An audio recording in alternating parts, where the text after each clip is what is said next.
Hey guys, welcome back to my YouTube channel. ഇനി ഞാൻ നിങ്ങളെ കാണിക്കാൻ പോകുന്നത് എങ്ങനെ നമുക്കൊരു സാധാരണ പേഴ്സണെ കംപ്ലീറ്റ് ആയിട്ട് മേക്ക് ഓവർ ചെയ്തെടുക്കാമെന്നാണ്. അതുപോലെ തന്നെ അത് എങ്ങനെ നമുക്ക് 3 ഡിഫറെൻറ്റ് സ്റ്റൈലിൽ ക്യാരി ചെയ്യാമെന്ന് നമുക്കിതിലൊന്ന് പരിചയപ്പെടാം.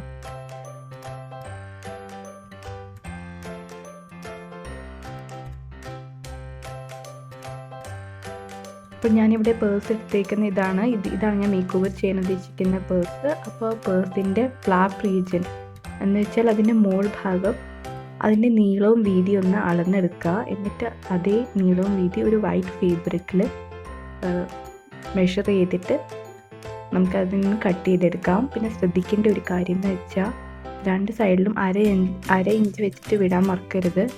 നമ്മളിത് പേഴ്സിൽ തയ്ക്കുമ്പോൾ അത് അഡ്ജസ്റ്റ് ചെയ്ത് തയ്ക്കാൻ വേണ്ടിയാണ് ഒരു അര ഇഞ്ച് വെച്ച് വിടാൻ ഞാൻ പറയണേ. അപ്പോൾ നിങ്ങൾക്ക് ഇതിന് പഴയ ഫേബ്രിക്കോ അല്ലെങ്കിൽ ഇതുപോലെ വൈറ്റ് ഫേബ്രിക് എക്സ്ട്രാ പീസ് ഉണ്ടെങ്കിലും ഇത് വെച്ച് ചെയ്യുന്നതായിരിക്കും നല്ലത്. കാരണം ഇത് നമുക്ക് കുറേ കളേഴ്സൊക്കെ ഇൻട്രൊഡ്യൂസ് ചെയ്യാൻ പറ്റും. അപ്പോൾ ഞാൻ ഇതുപോലെ വൈറ്റ് കോട്ടൺ ഫേബ്രിക്കാണ് യൂസ് ചെയ്യാൻ ഉദ്ദേശിക്കുന്നത്.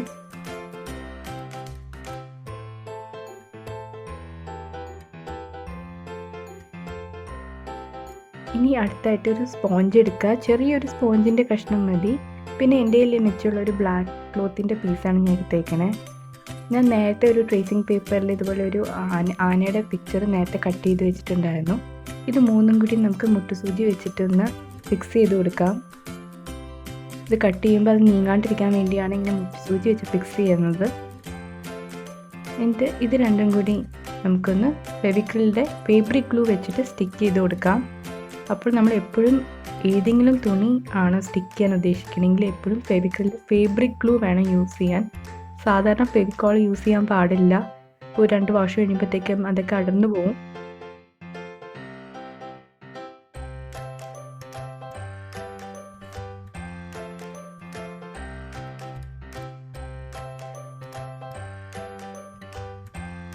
ഇത് സ്റ്റിക്ക് ചെയ്ത് കഴിഞ്ഞിട്ട് ഇതൊന്ന് ഡ്രൈ ചെയ്യാൻ വേണ്ടി വെക്കാം. ഡ്രൈ ചെയ്ത് കഴിയുമ്പോഴത്തേക്കും നിങ്ങൾക്ക് കാണുന്നതൊരു വൈറ്റ് പാച്ചി ലുക്ക് നിങ്ങൾക്ക് കാണാൻ പറ്റും. പക്ഷെ നന്നായിട്ട് ഡ്രൈ ആയി കഴിയുമ്പോഴത്തേക്കും ആ വെള്ള പാച്ച് പോലത്തെ സംഭവങ്ങളൊക്കെ പോവും. എന്നിട്ട് നമുക്കിത് സൈഡ് ഭയങ്കര നൈസായിട്ട് ഒന്ന് തയ്ച്ചു കൊടുക്കാം.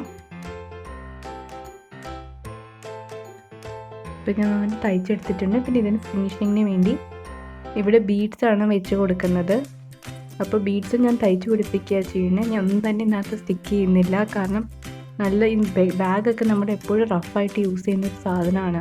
അപ്പോൾ നമ്മൾ ഒട്ടിച്ച് വെച്ച് കഴിഞ്ഞാൽ പെട്ടെന്ന് തന്നെ എല്ലാം അടർന്ന് പോകാനുള്ള സാധ്യതയുണ്ട്. അപ്പം നമ്മൾ സ്ട്രോങ് ആയിട്ടിരിക്കാൻ വേണ്ടിയാണ് എല്ലാം തന്നെ സ്റ്റിച്ച് ചെയ്തെടുക്കണേ. ഇതുപോലെ ഒരു സാറ്റിൻ്റെ പീസ് ഒരു ചെറിയ കഷ്ണം ഞാൻ മുറിച്ചെടുത്തിട്ടുണ്ട്. എന്നിട്ട് അത് ഞാനത് ഒട്ടിച്ചു കൊടുത്തു.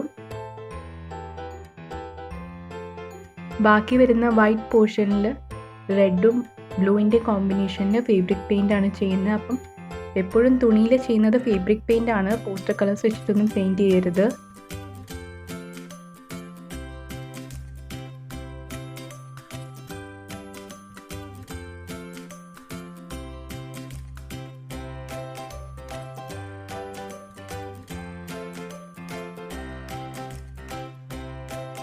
ഡ്രൈ ചെയ്യാൻ വെക്കാം.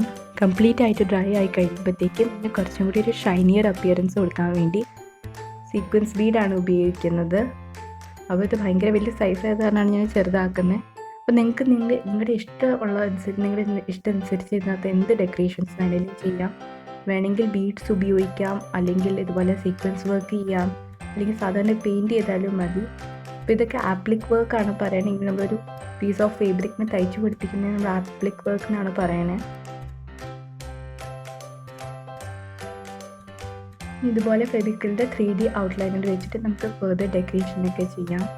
അപ്പോൾ 3D ഔട്ട്ലൈനർ ഉപയോഗിച്ച് കഴിഞ്ഞാൽ കുറച്ചും കൂടി എംബോസ്ഡ് ആയിട്ടുള്ള എഫക്റ്റ് നമുക്ക് കിട്ടും. പിന്നെ ശ്രദ്ധിക്കേണ്ട ഒരു കാര്യം എന്ന് വെച്ചാൽ നമ്മളെല്ലാ വർക്ക് ചെയ്ത് കഴിഞ്ഞിട്ട് ഇതുപോലെ ഫേബ്രിക് പെയിൻറ്റോ അല്ലെങ്കിൽ ഫെവിക്രിലിൻ്റെ 3D ഔട്ട്ലൈനറൊക്കെ യൂസ് ചെയ്തിട്ടുള്ള വർക്കാണെങ്കിൽ ഇത് കംപ്ലീറ്റ് ആയിട്ട് ഡ്രൈ ചെയ്യാൻ ഒരു 24 മണിക്കൂറെങ്കിലും നമ്മൾ വെക്കണം.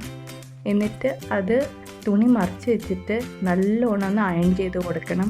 ഏകദേശം ഒരു മിനിമം 2 മിനിറ്റെങ്കിലും അയൺ ചെയ്ത് കൊടുക്കണം. അപ്പോൾ മാത്രമേ ഈ പെയിൻ്റൊക്കെ നല്ലോണം ഫിക്സ് ആയിട്ട് ഇരിക്കത്തുള്ളൂ. അല്ലെങ്കിൽ ഇതൊക്കെ 2-3 വാഷ് കഴിയുമ്പോഴത്തേക്കും അത് കളർ ഫീഡാവുന്ന ചാൻസസ് കൂടുതലാണ്. പേഴ്സ് നമ്മൾ കഴുകുന്നില്ലേ പോലും ആ കളർ നല്ല സ്ട്രോങ് ആയിട്ട് അവിടെ ഇരിക്കാൻ വേണ്ടിയാണ് ഞാൻ അയൺ ചെയ്യുന്ന കാര്യം പറഞ്ഞത്. അപ്പോൾ ഏകദേശം 24 മണിക്കൂറെങ്കിലും ഇങ്ങനെ നന്നായിട്ട് ഉണക്കിയിട്ട് അയൺ ചെയ്യാൻ നിങ്ങൾ മറക്കരുത്. ഇനി അതിൻ്റെ ബോർഡേഴ്സ് കുറച്ചും കൂടി നീറ്റ് ഫിനിഷിങ് കൊടുക്കാൻ വേണ്ടി ഇതുപോലെ ഒരു ലേസ് തയ്ച്ചു പിടിപ്പിച്ച് കൊടുക്കുകയാണ്. അപ്പോൾ ഞാൻ നേരത്തെ പറഞ്ഞില്ലേ 1/2 ഇഞ്ച് വിട്ടിട്ട് വേണം 1/2 ഇഞ്ച് എക്സ്ട്രാ നമ്മൾ എടുക്കണമെന്ന്. അപ്പോൾ അത് സൂക്ഷിച്ച് വേണം ലേസ് പിടിപ്പിക്കാൻ. ആ 1/2 ഇഞ്ച് ഗ്യാപ്പ് 2 സൈഡിലും വിടാൻ നിങ്ങൾ ശ്രദ്ധിക്കുക. അതനുസരിച്ച് വേണം ലേസ് തയ്ച്ചു കൊടുക്കേണ്ടത്.